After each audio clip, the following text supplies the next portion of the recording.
पत्रकार बंधु, जैसे कि आप सभी जानते हैं कि नामांकन भरने का महानगर पालिका चुनाव के आज आखिरी दिन था। कल तक हम नहीं भर पाए थे क्योंकि युति के ऊपर गाड़ी अटकी हुई थी। जब महायुति की बात आई थी तो हमने अपना प्रस्ताव दिया था और फिर शिवसेना ने कहा था कि थाना पैटर्न पे करना चाहिए, तो हमने जो दिया था वो थाना पैटर्न पे ही दिया था। जैसे अगर आप देखेंगे तो थाना में भी शिवसेना ने कुछ जगह भाजपा को दी क्योंकि भाजपा का जनाधार बड़ा है, तो वहाँ थाना वालों ने भी समझा और अपनी सिटिंग सीटें भी कुछ इसलिए दी क्योंकि जो जनाधार बड़ा है वो भाजपा का बड़ा है इस देश के अंदर, और जो लोक संख्या बड़ी वो भी भाजपा को मानने वाला लोग बड़ा, इसलिए थाना में भी और कल्याण में भी उन्होंने अपनी जगह कुछ भाजपा को दी। हमने भी वही कहा था। खैर, लेकिन दोनों ने सम्मानपूर्वक एक दूसरे को प्रस्ताव दिया, होना नहीं होना और बात था।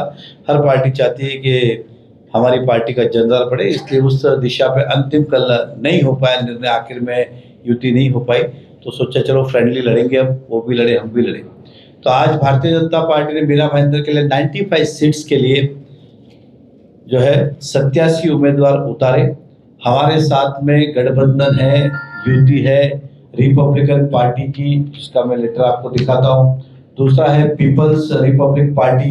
ये हम तीनों मिलके गठबंधन में इस शहर में हम चुनाव लड़ने जा रहे हैं और टोटल हमने 87 उम्मीदवार इस शहर में उतारे और हमें विश्वास है कि इस बार पिछली बार से ज़्यादा हमारे नगर से लोग चुन के आएंगे और शहर में भारतीय जनता पार्टी का महापौर होगा, क्योंकि जनता का विश्वास नरेंद्र मोदी जी और देवेंद्र फडणवीस जी के ऊपर पूरा आज भी है।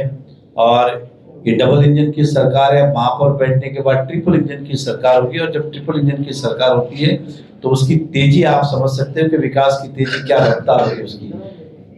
और हमारे टोटल जो कैंडिडेट है उसका हमने टोटल जो महाराष्ट्रियन कैंडिडेट है जो मराठी भाषा बोलते हैं वो 24 है।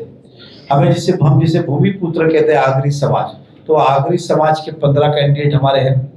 मैं गुजराती की बात करूं तो 12 गुजराती हैं। मैं राजस्थानी की बात करूं तो 14 राजस्थानी जैन हैं।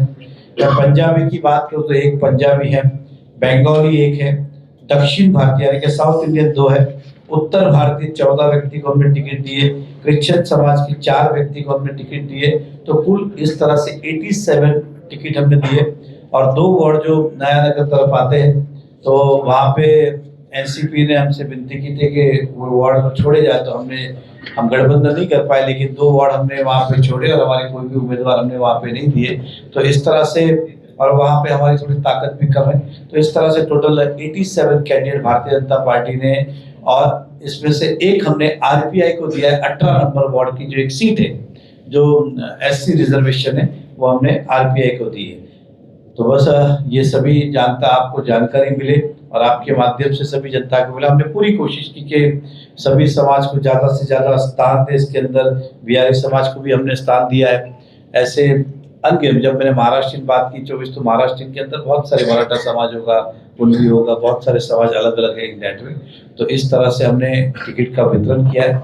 और हमने जब टिकट का वितरण किया है तो हमने धर्म और जाति से ज्यादा उस चीज को महत्व दिया है कि जनता की सोच क्या है, जनता क्या सोचती है, जनता जनाधार किसके साथ है। हमने पूरी कोशिश की कि जनता के जनाधार को सम्मान दे और साथ में सभी समाज को स्थान दे। इस दिशा में काम करते हुए इस प्रकार के निर्णय हमने लिए। कुछ लोगों को हम टिकट नहीं दे पाए जो अच्छे उम्मीदवार थे, उस बात का हमें खेद भी, क्योंकि चुनाव तो एक ही आदमी लड़ता है, इच्छा बहुत की होती है, अच्छे अच्छे कार्य करता है। लेकिन भारतीय जनता पार्टी का हमेशा एक नारा रहा है कि पहले राष्ट्र, फिर पार्टी और फिर मैं स्वयं। इसलिए बहुत सारे लोगों ने अपनी जब बात आई तो पहले पार्टी को प्राधान्य दिया है, और इस बात की मुझे खुशी है कि बहुत जन ने अपने अपने नामांकन वापस लिए। कुछ जगह पे अगर भरे भी है तो कल हम उनसे बात करेंगे और उन्हें पूरा हमें विश्वास है कि वो अपना नाम वापस लेंगे, और जिनको हम नहीं दे पाए उसका हम दिल से धन्यवाद करेंगे। और मुझे विश्वास है कि वो सब लोग पूरी ताकत के साथ फिर एक बार भारतीय जनता पार्टी का महापौर बनाने के लिए इस शहर में कार्यरत होगी। धन्यवाद। एनसीपी से आपने डिक्लेयर किया था कि एनसीपी के साथ अलायंस हो गया,